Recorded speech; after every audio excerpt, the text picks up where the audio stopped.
अमरावतीच्या जिल्हास्तरीय रुग्णालयामध्ये अग्नितांडव झालेला आहे। 3 बालकांचा यामध्ये होरपळून मृत्यू झालाय तर 6 बालकं गंभीर जखमी आहेत, त्यांच्यावर उपचार सुरू आहेत। व्हेंटिलेटरमध्ये स्फोट झाल्याने आग लागल्याची माहिती आहे। रुग्णालयातील नवजात शिशु अतिदक्षता विभागाला आग लागली। जिल्हास्तरीय रुग्णालयातील 3ऱ्या मजल्यावरची ही घटना आहे। आपले प्रतिनिधी छगन जाधव आपल्यासोबत जोडले गेलेले आहेत। छगन आपल्याला काही सविस्तर तपशील देतील। आता नेमकी परिसरामध्ये काय परिस्थिती आहे, छगन सांगतायत। छगन, नक्कीच जर बघितलं तर आता 3ऱ्या मजल्यावरती जे अतिदक्षता विभाग आहे, ज्यामध्ये नवजात बालके ठेवली जातात, त्या व्हेंटिलेटरवरती स्फोट झाला आणि आग लागून 3 जणांचा होरपळून मृत्यू झालेला आहे। आणि या घटनेची गंभीर दखल जी आहे ते काँग्रेसच्या नेत्या यशोमती ठाकूर यांनी घेतलेली आहे। यशोमती ठाकूर माझ्यासोबत आहेत। ताई, काय सांगाल? 3ऱ्या माळ्यावरती आग लागलेली होती आणि संपूर्ण जळून खाक झालेला आहे, 3घांचा मृत्यू झाला। मला आत्ता कळलं तर मी लगेचच या ठिकाणी आली। ही जी बिल्डिंग आहे ही नवीन बिल्डिंग आहे आणि ही बिल्डिंग महाविकास आघाडीचं सरकार असताना मंजुरात करून मी पालकमंत्री होती। पण या नवीन बिल्डिंगमध्ये आग लागत असेल आणि इथे जर यंत्रणा, आग बुझवायची यंत्रणा जर नसेल तर मग आता हे दुर्लक्षच कोणीतरी केलेलं आहे असं म्हणावं लागेल। खरं लहान लेकरं इथं मेलेली आहेत, 3 लेकरं या ठिकाणी मेलेली आहेत। 3 लेकरं इथं मेल्यानंतर मग ते जे परिचारिका होते त्यांनी अजून 6-7 लेकरं जे जखमी झाले त्यांना वाचवण्यात ते सक्सेसफुल झाल्या।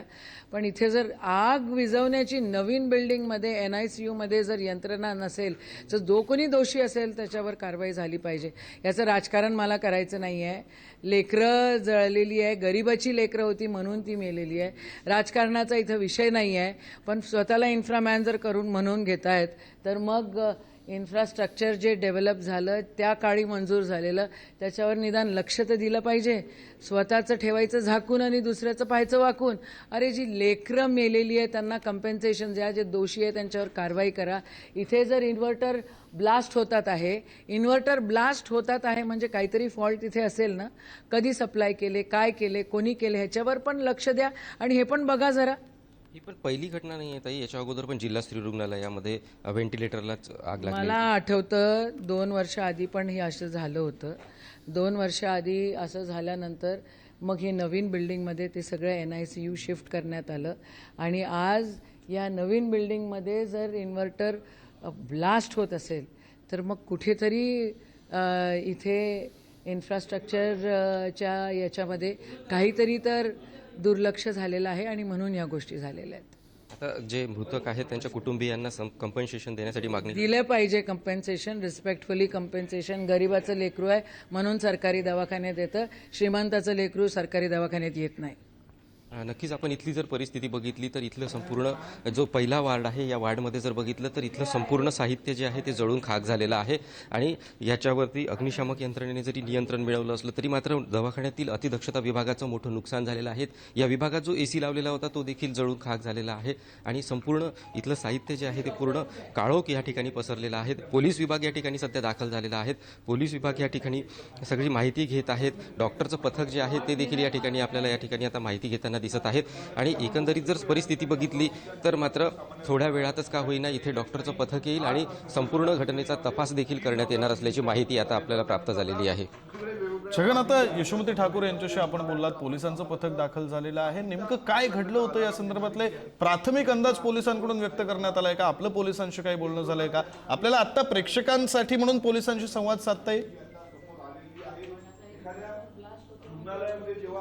नक्कीच या ठिकाणी जर बघितलं तर 3ऱ्या माळ्यावरती 3 कक्ष उभारण्यात आलेले आहेत आणि हे 3ही कक्ष जे आहेत ते नवजात बालकांसाठी आहेत आणि यामधल्या एका कक्षाला ज्या पद्धतीनं आग लागली तिथली ही संपूर्ण परिस्थिती आहे। आणि या ठिकाणी जर बघितलं तर पोलीस यंत्रणा देखील सज्ज झालेली आहे। ज्यावेळी यांना या घटनेची माहिती मिळाली त्यावेळी ही पोलीस यंत्रणा जी आहे ती या ठिकाणी दाखल झालेली होती आणि या ठिकाणचा तपास जो आहे पोलिसांनी देखील सुरू केलेला आहे। ज्या ठिकाणी 3 बालकांचा होरपळून मृत्यू झाला या ठिकाणी या वार्डमध्ये जर बघितलं तर टोटल 12 ते 13 नवजात बालकं असल्याची माहिती आता आपल्याला मिळाली होती आणि उर्वरित जे बालकं होते त्यांना तातडीने या ठिकाणावरून सुरक्षित स्थळी म्हणजेच बाजूच्या सुपर स्पेशालिटी हॉस्पिटलमध्ये देखील पाठवण्यात आलेलं होतं, हलवण्यात आलेलं होतं आणि याच पद्धतीने जर बघितलं तर सुरक्षेची काळजी जी आहे ती घेण्यात आलेली असली तरी मात्र देखील दुसरीकडे जर बघितलं तर अग्निशामक यंत्रणा ज्या पद्धतीने कार्यरत व्हायला पाहिजे होती ती अर्धा तास उशिरा या ठिकाणी आल्याची प्राप्त माहिती आहे। मी पोलिसांसोबत देखील बोलण्याचा प्रयत्न करतो की नेमकं या घटनेमध्ये काय काय झालेलं होतं आणि नेमकी पोलिसांकडे काय माहिती प्राप्त झाली या संदर्भात देखील पोलिसांशी संवाद साधण्याचा मी प्रयत्न करतो आहे. सर, नेमकी घटना काय झालेली होती आणि नेमकं कुठल्या सर नेमकी घटना काय झाली? सरांशी बोलायचं आहे मला. अरे माहिती आहे मला. नक्कीच थोड्या वेळात का होईना पोलिसांकडून ही माहिती आपल्याला प्राप्त होणार आहेत आणि थोड्या वेळातच हे सगळं चित्र जे आहेत पोलिसांकडे कुठला अहवाल आलेला आहे, पोलिसांनी प्राथमिकदृष्ट्या काय चौकशी केलेली आहे, या सर्व घटनेचा पुन्हा एकदा मी पोलीस आयुक्त जे आहेत त्यांच्याशी एकदा बोलण्याचा प्रयत्न करतो आहे. छगन, ते एकंदरीत फोनवर जर बोलता आहेत बघितलं तर तोपर्यंत या फक्त सर्व आणखी एक घटनेचा तपशील तपास आपल्याकडून पोलिसांनी जाणून आरंभ घ्यायचा, केलेला आहे. त्यांच्याकडून प्रतिक्रिया घ्याच. मात्र तोपर्यंत आता ज्या बालकांचा मृत्यू झालाय त्यांच्या कुटुंबियांची काही प्रतिक्रिया आली आहे का? जे जखमी आहेत त्यांच्या कुटुंबियांची काही प्रतिक्रिया आली आहे का? अर्थात दुःखाचा डोंगर असणार आहे त्या सगळ्यांवर. नक्कीच एकंदरीत जर बघितलं तर तिघांचा मृत्यू या ठिकाणी झालेला आहे आणि त्यांचं संपूर्ण कुटुंब हादरून गेलेलं आहे. कारण नुकताच नवजात बालकाचा जन्म झाला आणि रात्रीची ही झोपेमध्ये म्हणजे जे कुटुंबियांना जेव्हा आनंद झालेला होता, काहीच वेळात त्यांच्यावरती मोठा दुःखाचा डोंगर कोसळलेला आहे आणि त्यामुळेच का होईना दुसरीकडे जर बघितलं तर त्यांच्या कुटुंबाचा आक्रोश देखील होताना आपल्याला या ठिकाणी पाहायला मिळतो आहे. या हॉस्पिटलमध्ये जर बघितलं तर 3ऱ्या माळ्यावर ज्या अतिदक्षता विभागामध्ये जे नवजात बालकं होते, ज्या कुटुंबियांची जी नवजात बालकं ठेवण्यात आलेली होती, त्यांनी मात्र सकाळच्या वेळी आक्रोश केल्याचं या ठिकाणी पाहायला मिळालेलं होतं.